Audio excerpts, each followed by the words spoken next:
Good evening, everyone. My name is Leonard Abramsky, and I'm one of UJA's annual campaign co-chairs for 2020.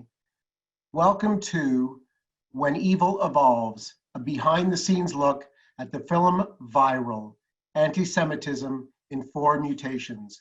I am so amazed to see so many of you, about 1,000 people, joining tonight's event.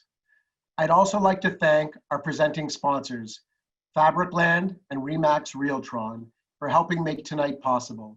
We are fortunate to have such committed partners who stayed right by our side during these challenging times. We appreciate you very much, and we feel very fortunate to have Fabricland and Remax Realtron's unwavering support. Thank you. Before we begin, I want to go over a few important notes regarding tonight's event. We are going to remain in presentation or webinar mode, and given the size of the audience, we won't be able to see everyone on the screen. We will not be using the chat function tonight. Tonight's event will last just over an hour, and we expect to wrap up around 8:45 p.m. Ladies and gentlemen, one of UJA's core pillars is countering anti-Semitism.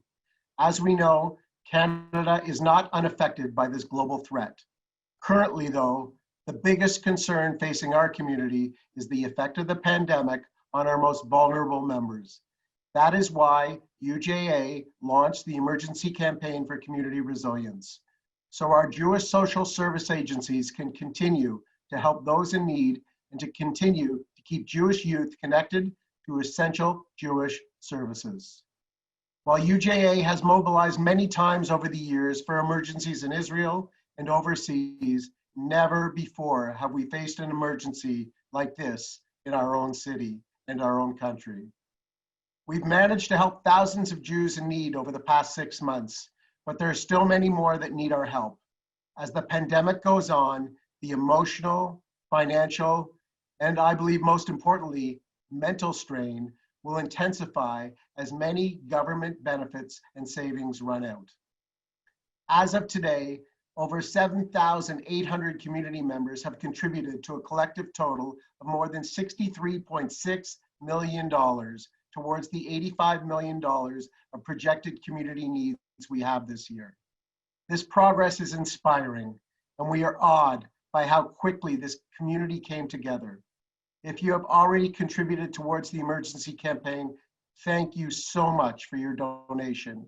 And if you haven't had a chance yet, please visit jewishtoronto.com and donate at your earliest convenience. While so much has changed for UJA and our community during the pandemic, what hasn't changed is our continued steadfast commitment to fighting anti-Semitism. And with more on that is my fellow campaign co-chair and dear friend, Sarah Zagdansky. Sarah.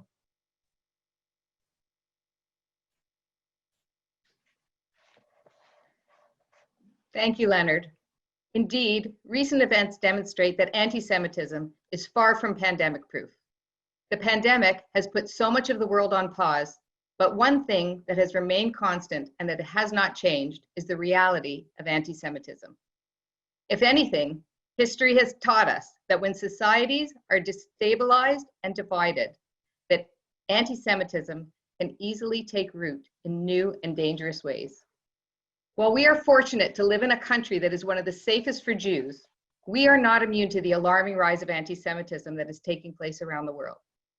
This evening, through Andrew Goldberg's provocative documentary, we will be viewing excerpts that highlight anti-Semitism's dangerous rise in the United States, in Hungary, in Britain, and in France. After each clip, Andrew is going to share with us an exclusive behind-the-scenes perspective on how he made this important film. We are honored and delighted that Andrew could be with us tonight. This film, Viral, is a stark reminder that we cannot take for granted the freedoms we enjoy, even in a wonderful country and democracy like Canada. And while the challenge of anti-Semitism in our community is very different than the 4 countries that we are going to be exploring tonight, we know that this issue keeps hitting home in our own backyard. Just 10 days ago, as we marked the anniversary of 9/11, UJA Community Security was alerted to prominent anti-Semitic graffiti next to the Gardner Expressway, which declared that Israel was behind 9/11. Just a few days ago at the St. Clair West subway station, another incident of anti-Semitic graffiti, which claimed that Jews rule the world and they also hate Blacks. Sadly, we know that these are not isolated incidents. We know that based on Statistics Canada and Toronto police data, that Jews are the most targeted minority when it comes to hate crime. We have to let that sink in a little bit. But we are a strong community, and we refuse to be defined by anti-Semitism or let anti-Semites diminish our commitment to live proud and open Jewish lives. Just as we would not be the community today without the resilience and dedication of the generations that came before us, so too must we ensure that our children and grandchildren inherit a country in which they can live full Jewish lives without fear. As Rabbi Lord Jonathan Sachs notes, for Jews, the response to anti-Semitism must be to fight it, but never to internalize it or accept it on its own terms. And I couldn't agree with him more. This is why it is so crucial that we unite the full resources and talents of our community in common cause to ensure that what we are going to watch tonight doesn't make its way here. It is a sobering reality, and we must remain vigilant and united.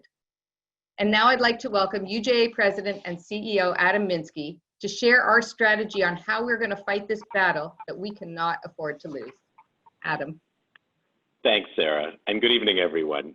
You know, one of the things that I value the most about UJA is that we're part of a global network of Jewish communities that learn from each other, both in terms of the challenges we face and how we work to resolve them.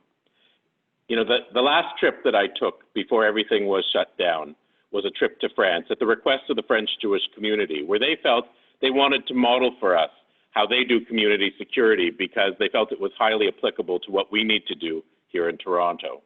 I'll never forget the first morning in Paris.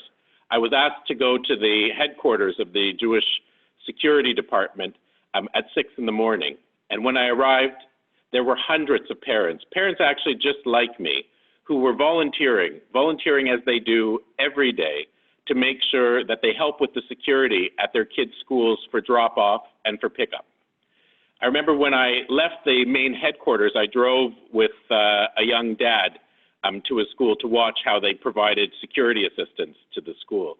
And I remember asking him, what was it like to raise his kid in an environment of heightened security and having to teach them so many things about security? And he looked at me and he said, you know what, it's no different than protecting your kid by teaching them how to swim, by teaching them how to cross the street, by looking both ways. It's just part of our reality, and as a responsible parent, that's what you do. And I remember thinking my initial reaction to his comment was that the French Jewish community was a community living in fear. But once you speak with them, once you spend time understanding what they're doing, you quickly realize that that's far from the case. This is a confident community because they've adopted a sense of ownership in the fight against anti-Semitism. And that's precisely the mindset we need to adopt here in Toronto. The threat of anti-Semitism is multifaceted, and so too must be our strategic response. There is no one program or approach that can do it on its own. We need safe and resilient Jewish institutions through UJA's Community Security Initiative to ensure that no member of our community feels unsafe to participate in Jewish life at their synagogue, day school, or JCC. We need strong advocacy through CJA to ensure that we have strong allies at all levels of government and in leadership positions throughout Canadian society. We need meaningful Holocaust education through UJA's Newburger Holocaust Education Center to ensure that our next generation of Canadians understands the dangers of anti-Semitism and hate. We need strong campus activism through Hillel to ensure that no Jewish student should be afraid to publicly and proudly identify as Jewish and share the truth about Israel on campus.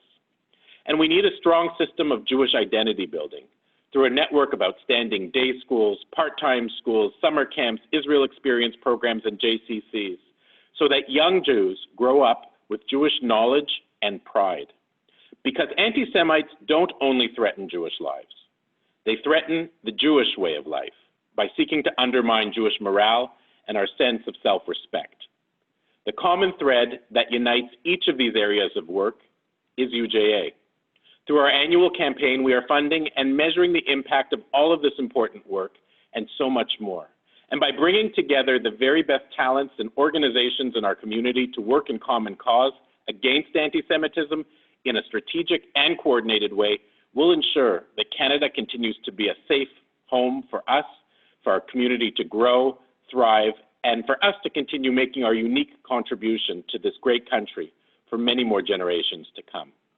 In so doing, and returning to my original comment that we're a community that connects with and learns from experiences of Jews around the world, my hope is that one day other diaspora communities will point to Toronto and to Canada as a model for how to successfully fight anti-Semitism at a time when it's seeing a dangerous global rise. Thank you for joining us this evening, and with that, I'd like to introduce Steve McDonald, UJA's Vice President of Communications and Marketing, to begin tonight's conversation with Andrew Goldberg. Steve? Thanks so much, Adam. And thank you everyone for joining us. I'm so excited to see more than 1,000 members of our community join together. Even though we can't be together in person, we're joined together virtually for this really fascinating evening. Andrew, I want to invite you to share your video and join us. I'd like to take a minute to introduce you very quickly, and then we'll get right into the program. Andrew Goldberg has a really phenomenal CV when it comes to documentary filmmaking. He's won an Emmy. He's done phenomenal work for PBS, for CBS, for ABC, across a whole range of topics, including topics that touch on issues very dear to our community's heart, like Jerusalem and Israel. And we're so grateful that you're able to join us this evening. I also want to let everyone know that Andrew has generously agreed to let everyone who's attending tonight to have allowed everyone on this call to have access to the full film. So while we'll be looking at 4 segments tonight, and Andrew's going to share with us some behind the scenes texture to what went into the film, Andrew is going to be sharing with us a link that we'll distribute to everyone who attended tonight, so you'll be able to see the full thing without having to pay for the download on iTunes. Andrew, if you want to take just 1 minute to introduce yourself to Jewish Toronto. Again, we would love to be doing this in person, but we're so glad you could join us virtually tonight. Thank you, thank you. I'm excited to be here. If excited is the word, you know, whenever we hold these events around a film on anti-Semitism, it's always this sort of delicate balance of, you know, when someone watches it, do they say, I enjoyed it? Because this isn't really something that you enjoy. It isn't, you know, date night watching, you know, honey, let's get together and we'll watch this show about these horrible situations. But, you know, I'm glad we had a chance to make the film, and I'm glad we have a chance to share it. The worst thing you worry about when you make a film is that it's going to wind up being shown to your friends in a basement somewhere, and then it's going to be forgotten. So I'm really appreciative that UJA Toronto has you know, invited me, and we've put this all together. I need to quickly thank, and I'm going to look at the names because I'm going to get them wrong, Steve, Adam, the Sarahs, Leonard, and Sandra, and you like the Sarahs. Anyway, so I look forward to a conversation tonight. I do wish we could have been there in person. I do like Toronto, but unfortunately I'm here in the US hiding out from COVID with the family, and we hope we will all be safe going forward. So I look forward to beginning this evening at your scheduling. Great, thanks so much, Andrew. So we're going to play the first segment right now, and as you'll see through the course of the evening, one of the things that caught our attention at UJA when it comes to viral is that I don't think I've ever seen another documentary which looks at contemporary anti-Semitism in these 4 different countries, where you really see very alarming and stark manifestations of anti-Semitism, very different examples of anti-Semitism, but all linked by that common thread of hatred toward Jews. So I'm going to ask my colleague to go ahead and play the first segment, and we'll give it a watch.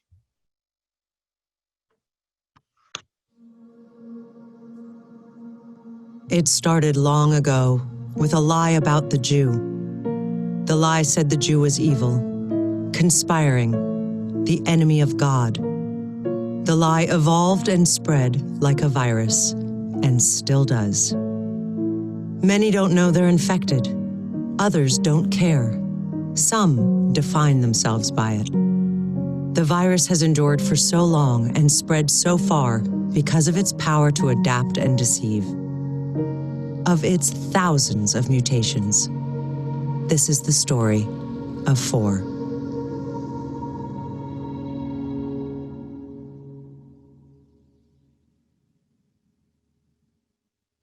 $34.24 5898 Wilkins Avenue.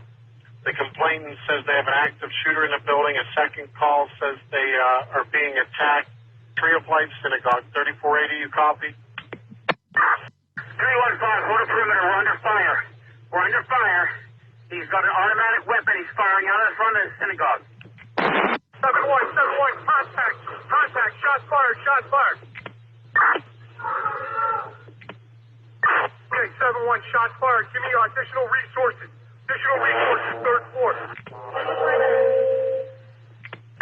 7-1, clear the air. We have a surrender in progress. Suspect's crawling out. Yes, the suspect keeps telling about killing Jews. He doesn't want any of them to live.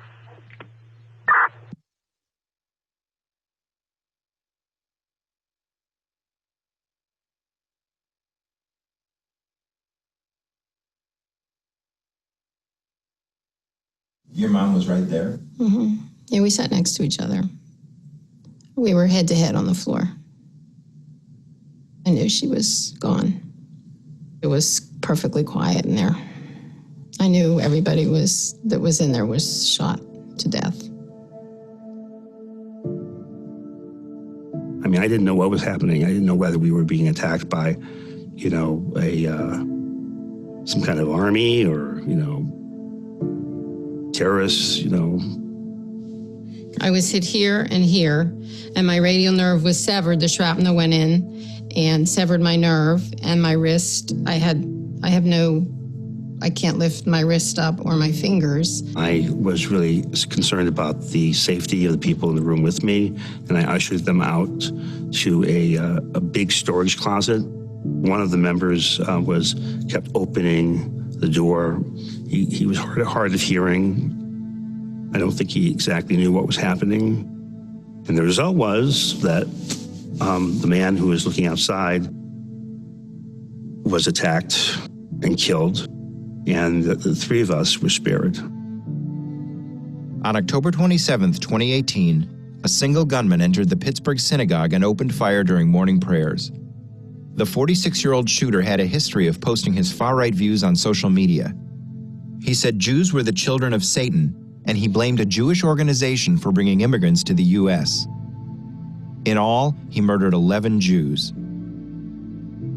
I walked with the FBI through the crime scene. I mean, when I see the husband and wife next to each other, to me was the most haunting vision of that night. This book is called the Siddur, actually prayer book. The page I open now is one of the service, Sabbath afternoon. It's called Mincha.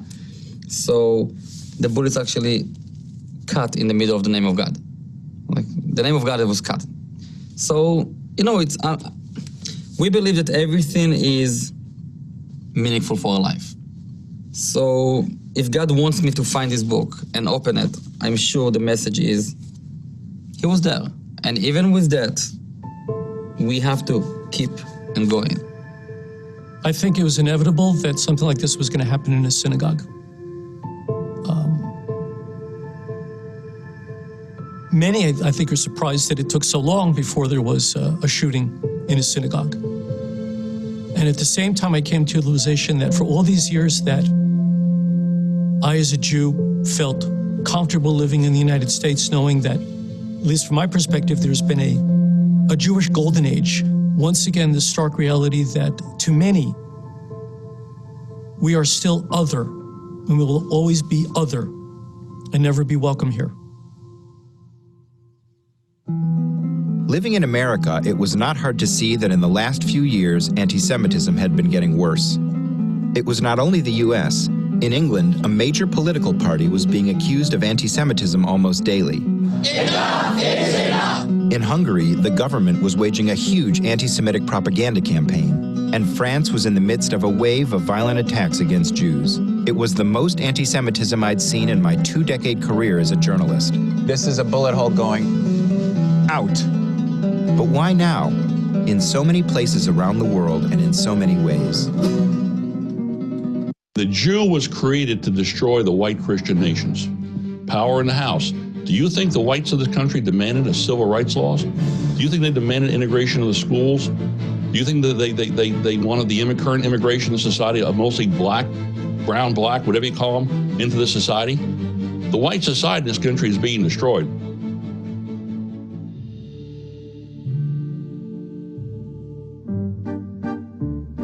A quick history of Jews being blamed for things. Since biblical times, Jews have been blamed for the death of Jesus. In some countries, they still are. My hippie uncle Mike was accused of killing Christ in 1972. I had nothing to do with it, man. I was in Florida, he said. In the Middle Ages, Jews were blamed for the Black Plague. Jews were accused of kidnapping and killing Christian children. Jews were, and still are, accused of creating capitalism, running the banks and running the media. In the 1800s, some people wrote a book that said that Jews were trying to control the world. And Henry Ford helped distribute 500,000 copies in the US.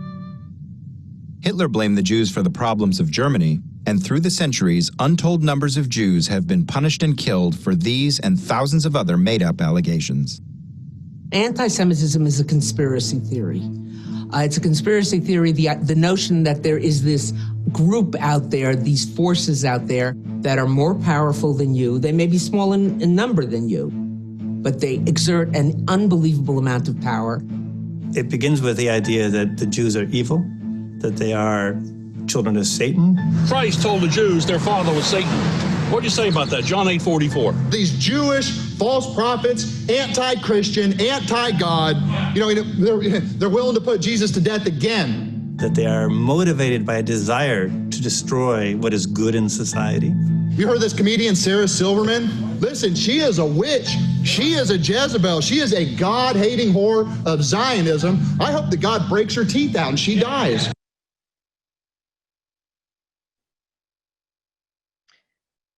Andrew, if you can come back on, we'll talk about this segment for a few minutes.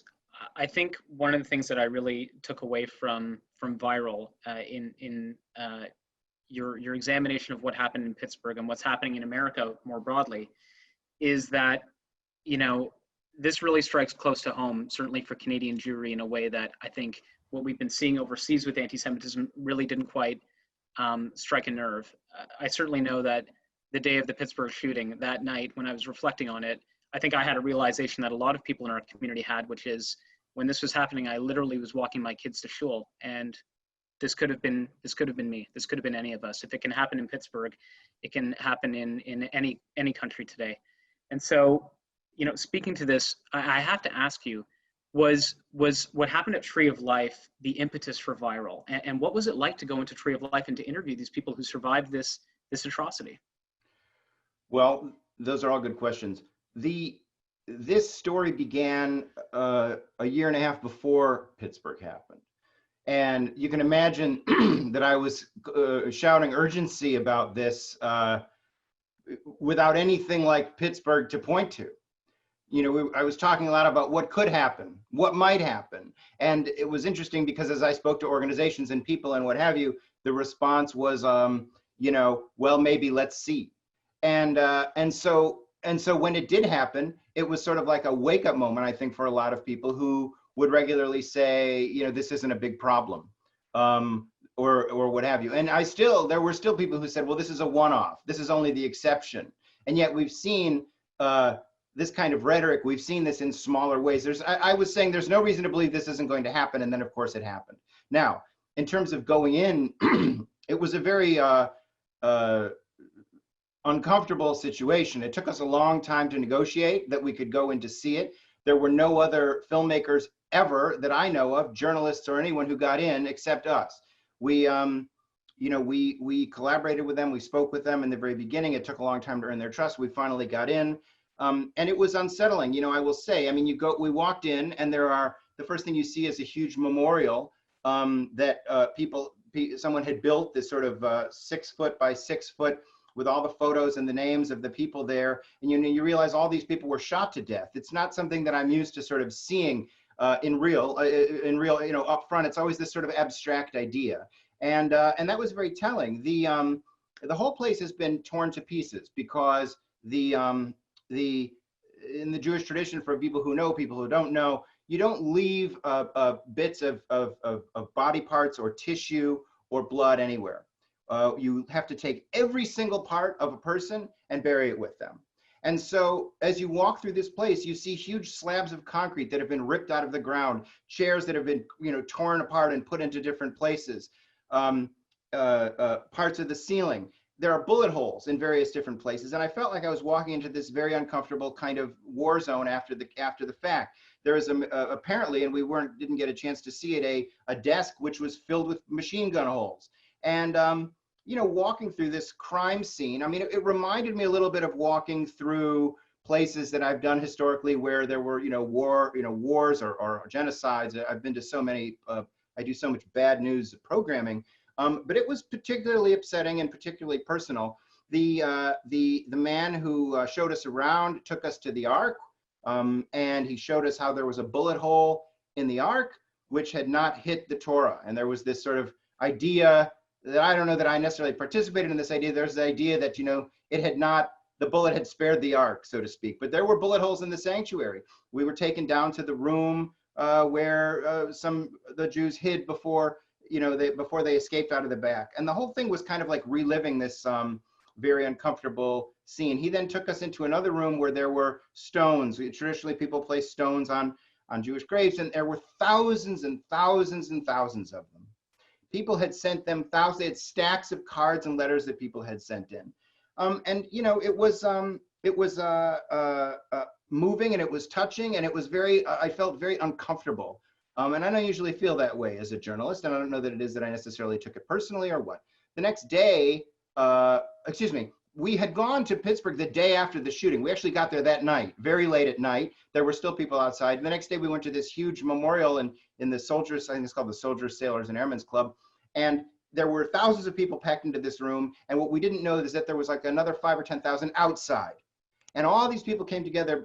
Believe me, there are not that many Jews in Pittsburgh.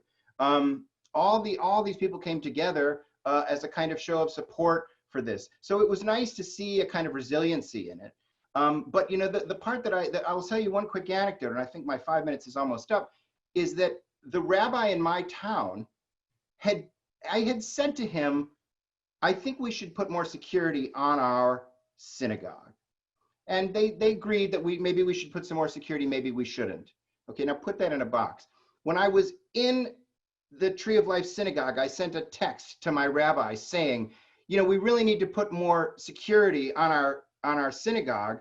I wish we would do it. I was almost scolding a little bit. My wife said to me that same day, we were there 12 hours, did you know that our rabbi in our synagogue was the rabbi of Tree of Life? I didn't know this. He had been the rabbi of Tree of Life, and I found within 10 minutes a picture of all the rabbis who had been at Tree of Life, of all the students who had been at Tree of Life at a certain year, and their teacher was the same rabbi from my synagogue. The picture had a bullet hole right through it. Now, for me, that was extremely unsettling because I had been sitting at our synagogue in New Jersey.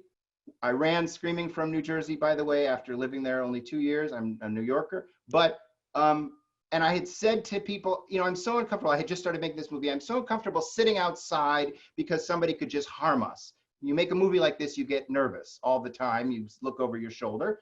And someone said to me, don't worry about it. Everything will be fine. I don't think that way anymore. And I don't think a lot of American, and I believe also Canadian, and in fact, Jews around the world feel that way, feel the safety that we may have felt just a few years before. That's an unfortunate thing. And I think that was one of the motivations for making this film. And I think that's my time. Thank you, Andrew. We really appreciate you sharing that with us. I'm going to ask my colleague to play the next segment. Again, everyone, we're playing 4 segments tonight. We will have the full documentary link for those who want to see the full documentary. It really is quite an extraordinary thing to watch. And I'm going to ask my colleague to play the next segment right now.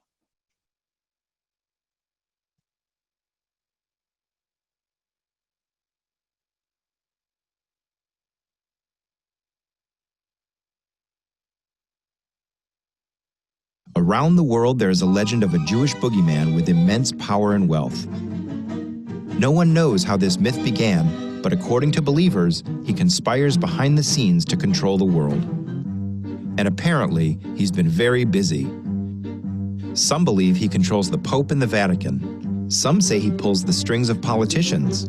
Others say he controls players in the NFL. Some say he was a Nazi collaborator, even though he was only 9 at the start of the war. Some genuinely believe he's part lizard. Rudy Giuliani retweeted he was the Antichrist. Nowhere has the American businessman George Soros been seen as a bigger boogeyman than in his native Hungary. There, the far-right populist Prime Minister Viktor Orban has claimed through a massive propaganda campaign that Soros seeks to destroy the nation by all but forcing Hungary to accept untold thousands of Muslim refugees. Soros György, a világ egyik legbefolyásosabb milliárdosa. Ez pedig Soros György veszélyes terve. A határzár lebontása, 1 millió bevándorló betelepítése évente. A kultúránk, az identitásunk és a nemzeteink, ahogy ma ismerjük őket, ha ez így megy tovább, megszűnnek létezni. So the Hungarian government's propaganda campaign has kind of focused in on one very clear message, that the importation of Muslims into Europe, specifically into Hungary, poses an existential threat to all that is considered to be Hungarian. Muslims are elevated to the, oh, what a different culture, and they are gonna inundate Europe, and they're gonna Muslimize us all. Islam is a different culture. It's a different entity. It cannot be compromised, cannot be brought together with the Christianity the European continent is having as the foundations of its culture. They are not compatible. How better to mobilize even deeper fears than to tap into the centuries-old anti-Semitic traditions in many of these countries and say, not only are the Muslims coming in who you're prejudiced against, but you know what? All of this is masterminded by some Jewish billionaire in New York who's actually sending those Muslims into your country. Ez veszélyes, ezért a Soros tervet meg kell akadályozni. Stop Soros! On one of our trips to Hungary for this film, the government had just completed the largest of its anti-Soros campaigns. So the intensity of the Soros campaign was just superhuman. If you were driving down the highways or in the city, every minute you saw a huge Soros campaign sign, like one of those posters. It was just on the back of the newspapers. It was surreal. The actual George Soros is an 89-year-old Jewish billionaire who was born in Hungary, hid during the Holocaust, and later moved to America. I lived in Hungary in the 1990s for 4 years. Soros was nothing but a good presence. He was someone who had fought communism. He was someone who got materials to dissidents. He invested a lot in building up civil society. He was incredibly selfless in what he gave to that country. So that's why it's kind of surprising that one of the things that Viktor Orban has done is to turn George Soros into, the demon number one in Hungary. The fact that Soros has spent through his foundation, something like $32 billion over 30 years. Mainly the thrust is open democracies, pluralistic societies, Western freedoms. And you take that little piece of information and suddenly he is the puppet master bringing millions of immigrants, and they're coming into these countries as invaders to take over. This is craziness. This is classic demagoguery. This is how demagogues take power.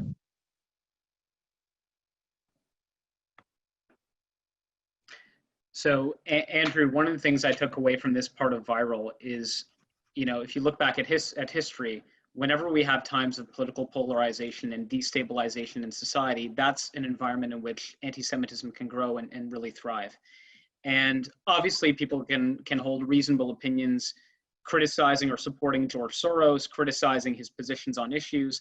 You can have reasonable debates on immigration and migration today.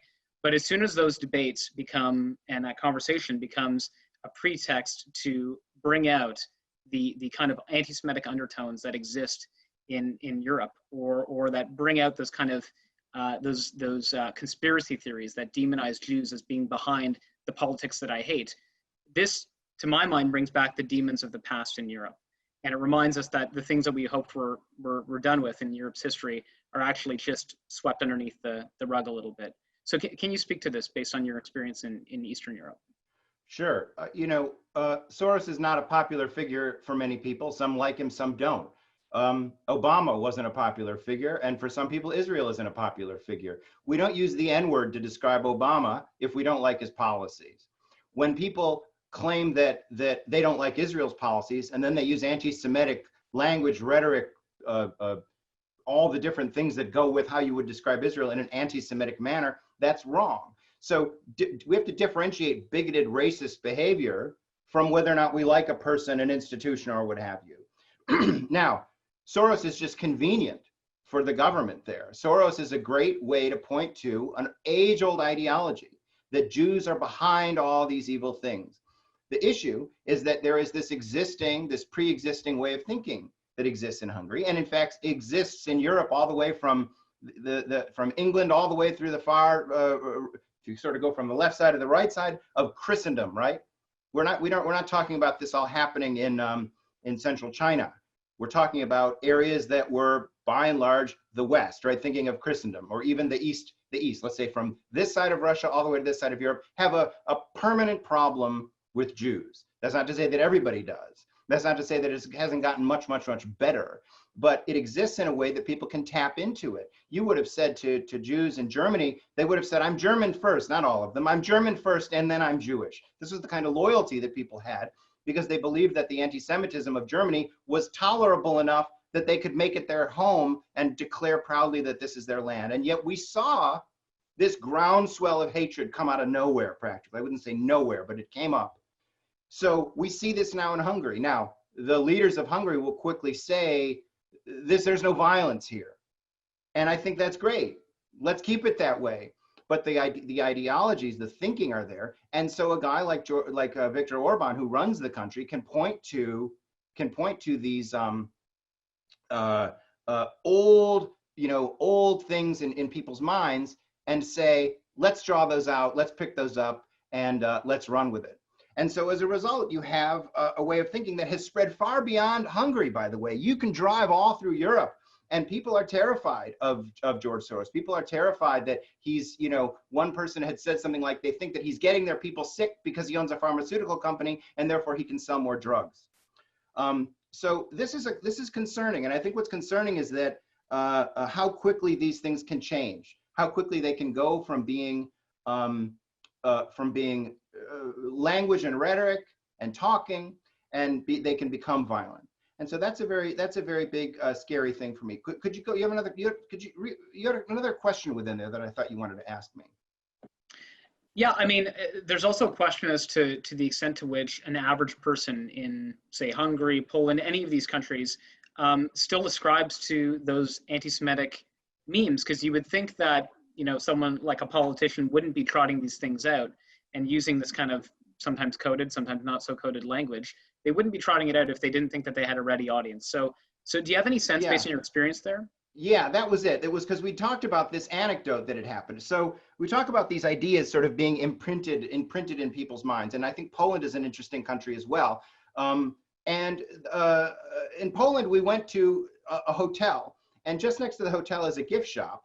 And in the gift shop, I went in to buy something for my kids, and they had all these pictures of Jesus and various Christian figures that they had for sale. And I said to her, sort of almost wondering if I was prodding a little bit, do you have anything Jewish here? And I didn't expect her to say yes, but it was a gift shop, and it had either Polish knickknacks, what have you. My family went to Poland, and all I got was this lousy T-shirt, or something from a Polish village, or these Christian dolls. And she said, no, come with me. We have this Jewish area. So we follow her through the store, and there are all these Jewish dolls. Now, what do I mean by Jewish dolls? An Orthodox Jew with a bag of money, or an Orthodox Jew with a musical instrument and a piece of money, holding on, I think it's called a groschen or something like that. And I said to her, well, why are all the Jews in your store holding money? And she said, because the Jews are good with the money. This gives you good luck. If you have one of these, you'll get good luck with money. Now, I had a debate with someone later about whether or not that's anti-Semitic. Now, of course, it is anti-Semitic because any European association of Jews and money is quite anti-Semitic. But she said, well, it's not anti-Semitic. It's in its intention. It's really because we think Jews are good with money. And I couldn't explain to this person how, in fact, it's profoundly anti-Semitic. And I will tell you a quick other story. I'm almost out of time here, but I went to someone's house to rent a camera while we were in Poland. Now, in America, you go to a big rental facility, but this particular camera, you had to go to someone's house. I don't get it. Anyway, we went to this guy's house, knocked on his door. He invited us in. He rented us the camera. We filled out some forms, and he had a big picture on his wall of a Jew counting money. And I said, well, what is with this thing? And he said, listen, this is very traditional. If you're in business, you have a picture of a Jew with money on your wall, and it will give you good luck with money. And I thought that was so bizarre that I'd gone into some guy's apartment to rent a camera, and here he has this thing. Now, if you probe this guy or you talk to them, do you like Jews or what have you, you're going to get this whole story. Of course, Jews are great, which reminds me quickly of or anyone who's traveled through what I call the world's largest crime scene, which is Poland. And for that matter, Ukraine, and you go to villages and you talk to people in the places where the Jews were all killed, they will tell you, we got along beautifully. We got along with each other. We were all friends. History shows that that isn't the case. But this sort of rewriting of history, they've created an entire way of thinking about the role of the Jew in their society. That the Jew is someone we got along with. The Jew is not a problem. The Jew is good with money, and the Jew gives us good luck. Now, this is a distortion. This is in no way how the role of the Jew is there, and it only takes a little prodding, as we see with Viktor Orban, for these anti-Semitic ideas to come back to the surface. Wow, Andrew, I'd love to delve into this. We're going to move to the next clip. We'll play it right now.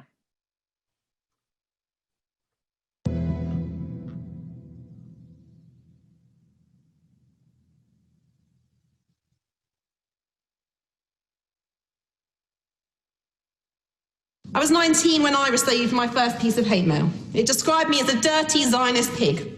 And here starts my 18-year experience of contending with anti-Semitism. Madam Deputy Speaker, I make no apology for holding my own party to a higher standard. Anti-racism is one of our central values, and there was a time not long ago when the left actively confronted anti-Semitism. But there are people who have accused me of having two masters, that have said that I am Tel Aviv's servant, that have called me a paid-up Israeli operative, who've said, and essentially it's anti-Semitism of the worst kind, suggesting that I'm a traitor to our country. They've called me Judas, a Zion Nazi, an absolute parasite, telling me to get out of this country and to go back to Israel. And it pains me to say this, Madam Deputy Speaker, proudly as the chair of the Jewish Labour Movement in 2018, within the Labour Party, anti-Semitism is now more commonplace, it is more conspicuous, and it is more corrosive. In the UK, one of the two main political parties is Labour.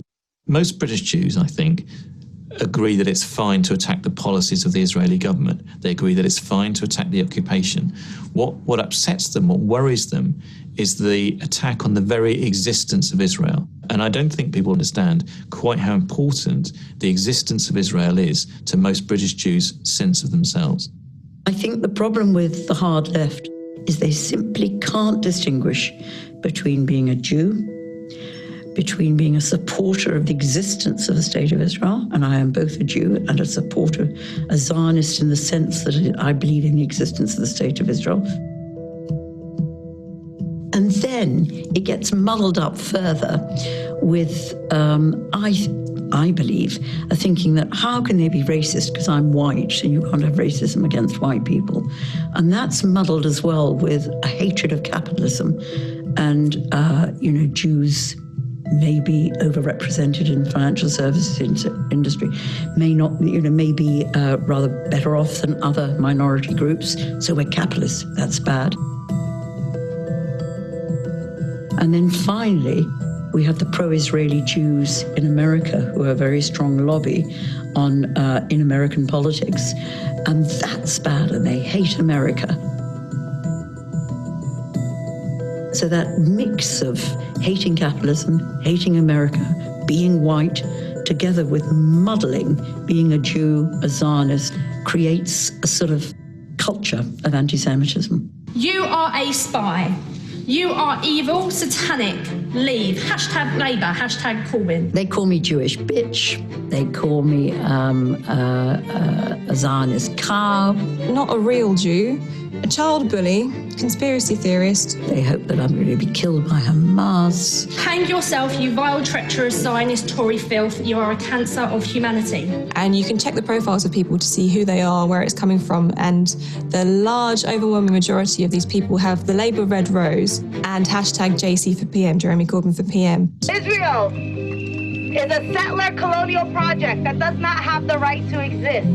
The Zionist state of Israel, in and of itself, is a crime against humanity. What really disturbs me about the anti-Semitism of the left is that it uses historic tropes about Jews' dual loyalty, about Jews sticking together, about Jews' inability to integrate into these other spaces, and it uses those tropes to exclude the Jews. Just a few of the countless examples include women kicked out of a Chicago event known as the Dyke March because organizers reportedly felt their rainbow flag looked like the Israeli flag. A UCLA student questioned about her so-called dual loyalties with Israel. So given that you are a Jewish student and very active in the Jewish community, how do you see yourself being able to maintain an unbiased view as your position? And a mandatory lecture at the University of Michigan where an activist showed students anti-Semitic slides. It wasn't just the Adolf Hitler image in this lecture series that struck me, but there was another image of pigs wearing money backpacks, and they're drinking from money water bottles, and it says Zionism, the puppet state of imperialism. Here you have an image that looks like it could come from the alt-right, but it's coming from the left. While precisely measuring anti-Semitism on the left is difficult, most experts agree it is growing.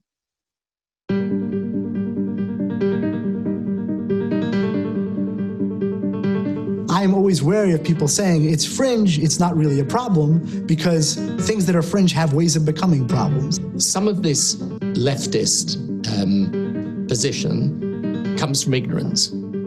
Some of it comes from long-standing political positions that people have and they'll probably carry on having. But a lot of it is just because people are getting one side of the story around Israel.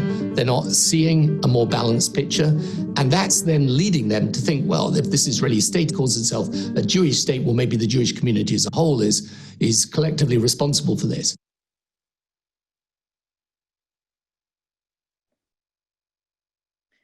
Now, Andrew, when you set out to film Viral, at that time, it was looking like Jeremy Corbyn could have ended up as Prime Minister of the UK, and UK Jews were quite concerned. Obviously, that's not the case now. He lost the election. He's been replaced as leader. What's your take based on your time in the UK? Is the phenomenon that took root leading up to the last election in the Labour Party, is this the result of Corbyn's leadership, or is there something deeper that kind of transcends and will outlast Corbyn? You know, I think there's a sense that I got in England, and this might be irritating for English people to hear, but there was a sense that, you know, once Corbyn is gone, this will calm down. And I think that in political circles and at the highest levels of government, it is calming down because, you know, the voice, the mouthpieces aren't there anymore. But you can't change hearts and minds so easily. And I think that, you know, one thing that we talk about, you know, in politics here is if a particular political leader leaves, will there, you know, when Obama left, did Obamaism leave, right? When Trump leaves, will Trumpism leaves? And when Corbyn left, will Corbynism stay? And I think that this way of thinking, Corbyn isn't the cause of this. Corbyn reflects what people believe. And I think that people believe it there, and I think they believe it here. And I know they believe it in Canada as well, and I know that they believe it in a lot of places. This growing idea about the permanent problem that is Israel. Now, you can like Israel, you can not like Israel, but the language of what's coming, the way of thinking that's what's coming is so much more extreme than anything I've ever seen for any other country in the world. The rhetoric is very, very problematic. We chose England because England was to us the full-grown example of anti-Semitism on the left. And in fact, I think it could get much, much, much worse in England. You look at it here in the United States, you know, one of the things I've always said that here in the US, and I would imagine to Canada, is that as people who are worried about the anti-Semitism of the left raise their voice here, it falls on deaf ears. A lot of people don't hear it because the problem here is still growing. It's sort of an adolescent here. It isn't a full-grown adult like it is in England. But I think that we're one generation away with especially with university professors and students and what have you. The next generation cycles in of politicians, of leaders, of corporate leaders who will be more sympathetic to, I don't want to do business with Israel, that kind of thinking, that we're cycling into that. And that becomes very, very dangerous and problematic. And I think this would happen regardless of Israel's behavior. I think Israel's behavior can make it better, it can make it worse, and what have you. But hatred of Israel predates all of this stuff. And so has England turned a corner? I haven't the foggiest idea if the new leadership is going to be able to change the minds of millions and millions of people. I would bet no. The other thing is that the great mute button of anti-Semitism is on the right. We have a global international agreement that we're going to fight anti-Semitism on the right. We don't have a global international agreement to fight anti-Semitism on the left. The biggest the biggest mute button again of anti-Semitism was the Holocaust, right? Suddenly everyone was on better, I don't want to say good behavior, but better behavior. The Holocaust is seen as an anti-Semitism of the right, all these people. So I can go to a government leader, I can go to a media outlet, I can go to anyone and I can say, there's anti-Semitism on the right, help me, and they will help me. I go and I say, there's anti-Semitism on the left, and they won't say anything, and then I'll look more carefully, they may even be a part of it. And this is the fear. This is the fear that this anti-Semitism on the left grows and creeps, and what happens is over time, you have erosion of political support. You have erosion of financial support for Israel. You have erosion of media support. You have erosion of potential military support. And in the end, what you have, you take this all away and you add it all up, Israel becomes more isolated than it has ever been. And that is terrifying. That's a very, very scary thing. When I think about where I'm going to go when they come for me, right, as many of us Jews have said this in our families going back 1,000 years, I would go to Israel. That's my lifeboat. I don't want to have the lifeboat. I don't want to use the lifeboat because I'm happy where I am, but I have the lifeboat, and we need it. And that's an unfortunate thing, and I want to make sure that it's there and always there for someone to go to. Amen. And with that, we'll play the last clip and take a look.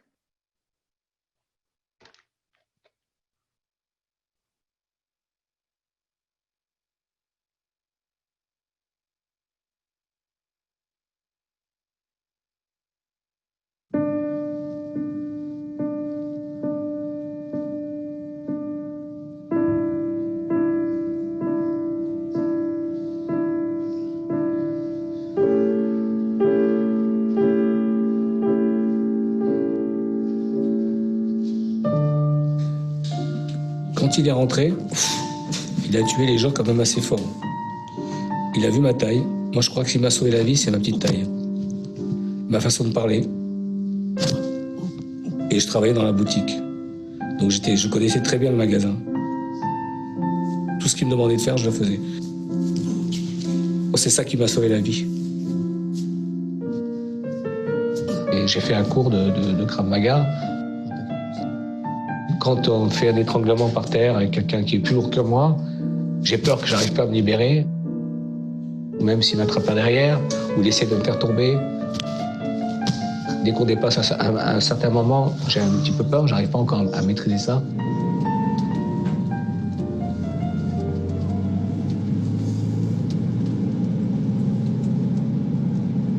On January 9, 2015, Jean-Luc Slackman and 14 others were taken hostage when a terrorist attacked a kosher supermarket in Paris.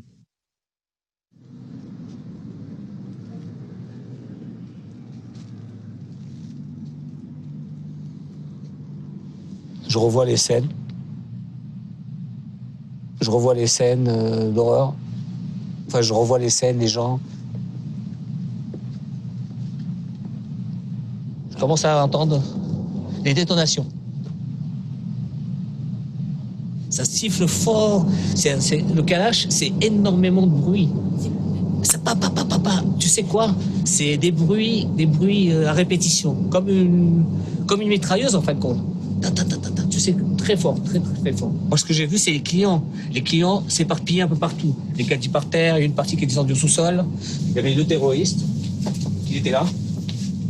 Il m'a regardé en face, à ce niveau-là à peu près. Je le regarde, il est habillé en treillis, il avait chez les pare-balles, il avait un regard un peu les yeux qui brillaient, les yeux qui sortaient. Enfin, on voyait qu'il était assez costaud, très baraqué.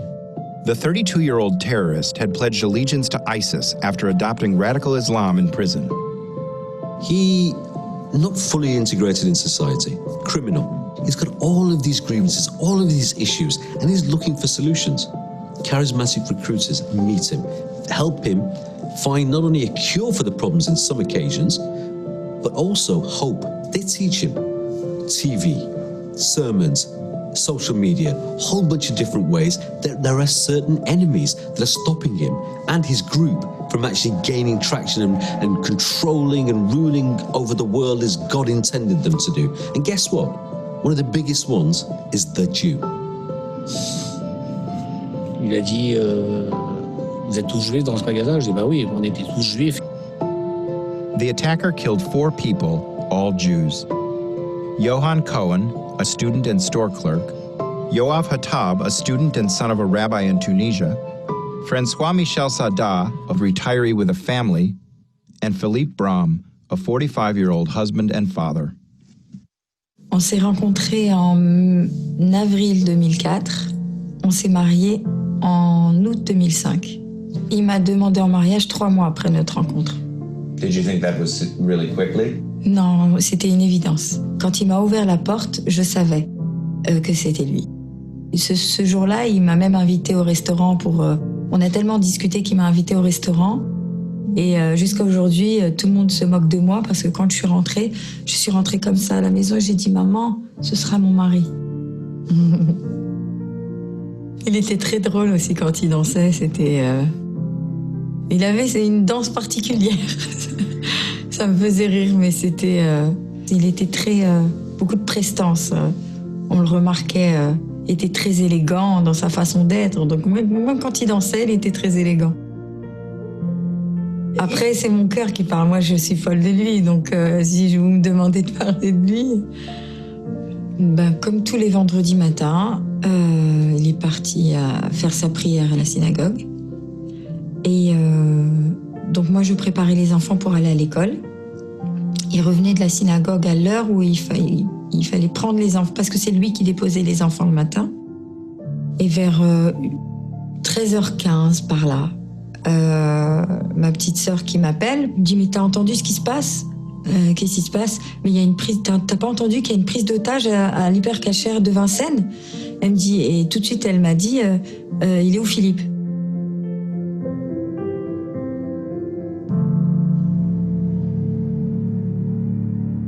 Je découvre tous les otages ici. Il me dit, va te mettre avec les autres. Et c'est là qu'en allant vers les otages, c'est là que je découvre le 3e mort, Cohen. C'est rentré ici. C'est rentré là-bas, il est rentré, et il agonisait. Il était assis par terre, et il agonisait. Comme ça. Puis là, il aboyait, il était en train d'agoniser. Ça, c'est un peu une image assez...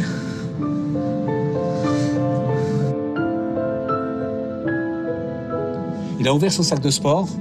Il a dit, moi, je veux tuer personne ici. Tu parles, il avait déjà tué 4 personnes. À ce moment-là, il ouvre son sac de sport, il nous montre ce qu'il y avait dans le sac de sport. Il a 20 bâtons d'explosifs et du C4. Il avait de faire sauter tout le magasin. Il aurait tué le maximum de policiers. L'assaut final est donné, longuement nourri à l'arme automatique. Pour stopper sa route, le forcené armé est immédiatement stoppé par des dizaines de coups de feu. Les otages peuvent enfin sortir de l'enfer, se mettre à l'abri.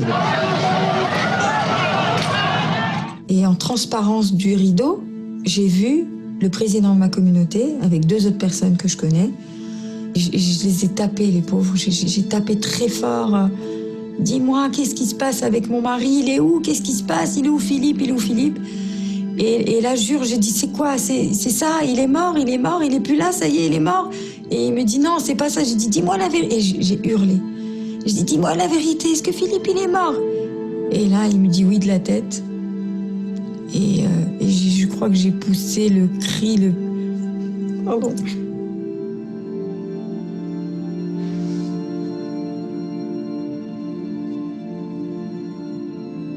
France has some of the most extreme and violent anti-Semitism in the world. In some years, more than 800 anti-Semitic incidents have been reported. The numbers that we have to multiply them by 4 at least, and then we get some real numbers. 75% of the anti-Semitic incidents do not get reported. With increased conflict in the Middle East and the run-up to the Iraq War, the early 2000s saw a significant increase in anti-Semitic acts in France. In 2003, the violence escalated with the killing of 23-year-old Sebastian Salem. He was killed by his childhood friend who was a Muslim. His childhood friend just stabbed him in the chest, in the eyes, and in the throat. It was, of course, completely anti-Semitic.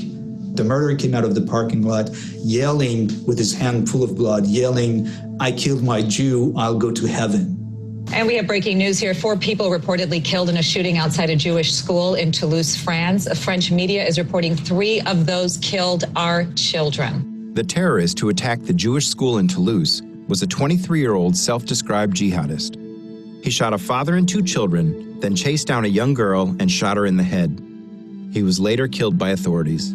His brother, Abdelkader Marat, was arrested as an accomplice and is currently in prison. A third brother who was not involved in any way with the murders has since committed much of his life to fighting anti-Semitism. Do you think Abdelkader has any bad feelings about the killing of these children? Abdelkader Marat n'est pas triste de la mort de Arié, Gabriel Sandler, Myriam Monsonego et Jonathan Sandler. Il en est pas triste, il en est fier. Et de toute façon, pour lui, ça reste que des juifs, ni plus ni moins.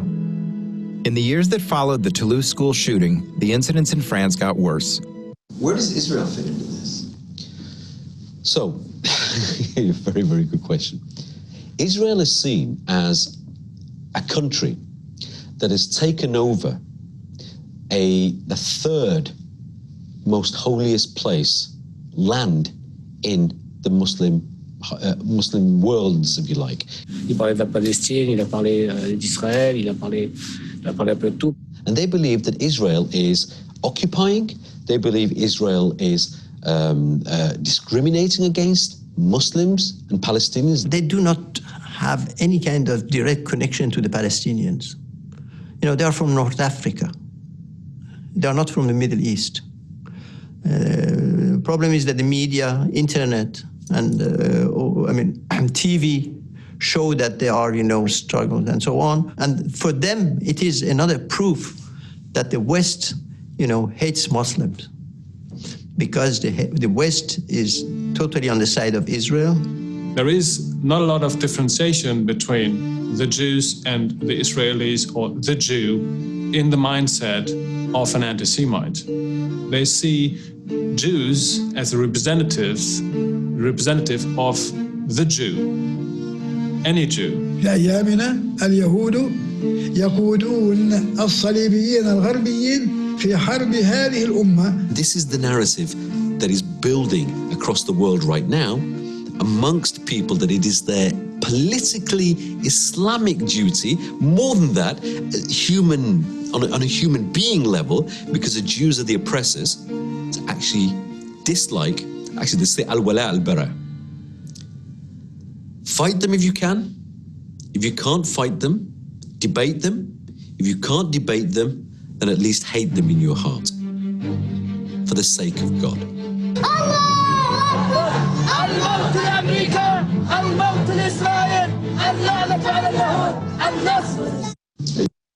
You're optimistic, be honest. I think it's going to get worse before it gets better.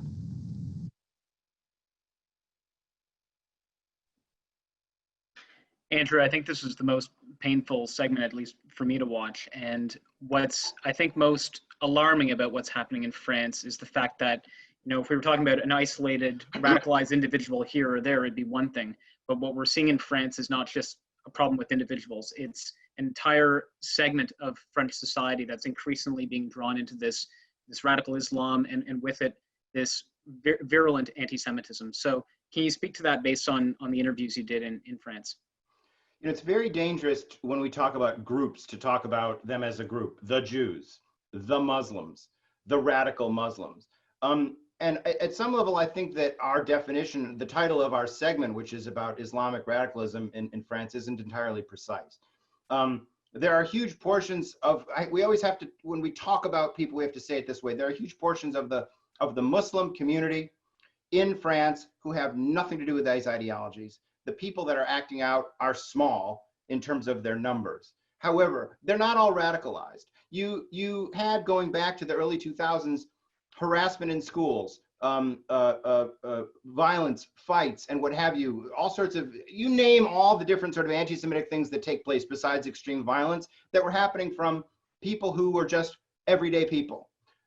So we would define them as people of Muslim origin, because a lot of them aren't practicing. The radical ones, who are generally the ones who commit these extremely violent acts, are the most visible. But this is an ideology that is shared in a, unfortunately, large part of the community. How big, I can't tell you exactly, and in fact, nobody can. If you watch the film, we do have some data, but a lot of the studying, a lot of the learning on that is new. And so what we do know, though, is that the hatred of the Jew is, to some extent, an idea that's moving through the communities of these people who we call people of Muslim origin. Now, one thing I will say is that France has done a great job at integrating many of these people. So you will see North Africans, they're primarily North Africans, Algerians, Tunisians, etc., Moroccans, who are who are in government, who are in business, who are succeeding in all these ways that, believe it or not, you won't see in the United States, or maybe I won't say believe it or not. And France is to be applauded for that. But then you have this whole ghettoization, and ghetto is another political word. But you can go to these neighborhoods where, you know, it looks like no one has ever gone in there to get them out, to do anything. They're almost impenetrable. The police don't want to go to them, and these ideas exist in there, and that's a very sort of concerning thing. The ideas about Jews are entrenched. So, for example, there's a story about the Jew who was taken captive, and they held him for 3 weeks asking for money. Now, the people that took him hostage knew him. He lived in a poor neighborhood, and he worked in a phone store. He made no money. And yet they held him hostage for money because they assumed that Jews have money. As if he could get money. His family had no money. He had no money. They knew it. His family had no money, but Jews have money. This is what the professor talks about. There's no differentiation between some Jews, or the Jew, or a Jew, and the Jew. The Jew, this idea of this global, powerful entity with a lot of cash. And so here's this boy who's taken hostage and murdered and beaten to death because of an idea that persists. It's an idea that says the Jews are out to harm you, the Jews are malicious. This idea in the Muslim community is a Christian idea, right? If you were to go to Islam 1,000 years ago, go to the Middle East or what have you, none of these ideas would have been there, that Jews are money grubbing, powerful, long nose, all these ideas, and they were taught to the Muslims. And so now you have the same idea in the Muslim community that was created by the Christian community that was taught to them. I don't want to say the Christian community, but people who were Christian years ago. And the actions by the government to change, again, hearts and minds are not entirely working. And so this violence goes on. I was Googling not long ago about someone who had been beaten up with a crowbar or something like that by two boys. I think they were Algerian kids, in front of a subway station, and the Jewish kid was laying on the ground bleeding. His head was bleeding. This is a very concerning and scary thing. France is where it starts, but now it's spreading, right? So we have it in Sweden, we have it in Denmark, we have it in all sorts of countries, and it's getting worse by some yardsticks. I'm actually not up to date on the latest data since we made this film, which ended about 8 months ago. So I don't know where the trend has been, but it's very, very concerning. And it shows you that anti-Semitism, and I'll wrap this up, in every conceivable part of the world, on the right, on the left, from the government and from communities within, anti-Semitism is continuing to get worse. And this is a very, very scary thing, which is why we need to make 4 sequels to this movie. But I don't have $16 million. Anyway, that's the concern. Thank you, by the way. Thank you so much, Andrew. And before I introduce Leonard, I just want to remind everyone, you don't have to Google the movie. You can just wait, and we're going to send it to you in your email inbox tomorrow. We'll send you a link for the full documentary. With that, I'll turn it over to Leonard. Thank you again. Thank you again. Thank you. Thank you. And thank you again for taking the time to join us. Thank you once again to all our corporate sponsors, and especially our presenting sponsors this evening, Fabricland and Remax Realtron. We really could not do this without you, and we're grateful for your commitment to our community. Ladies and gentlemen, if you've already made a gift to UJA's campaign this year, thank you. And if you have not yet done so, after watching this evening, you realize that the task we have in front of us, and we humbly ask you to consider doing so at your earliest convenience. In this emergency year, every dollar matters. And on that note, we are very excited to share with you some wonderful news. Any new or increased gift from now until December 31st will be matched 50% more by the Jewish Federations of North America's Human Services Relief Matching Fund. This special grant will make a significant impact on how far your gift will go in helping our community. If a gift normally feeds 100 families a month, it will now be able to support 150. If the gift provides 20 people with addiction support, this will enable 10 additional people to get help. This is real change.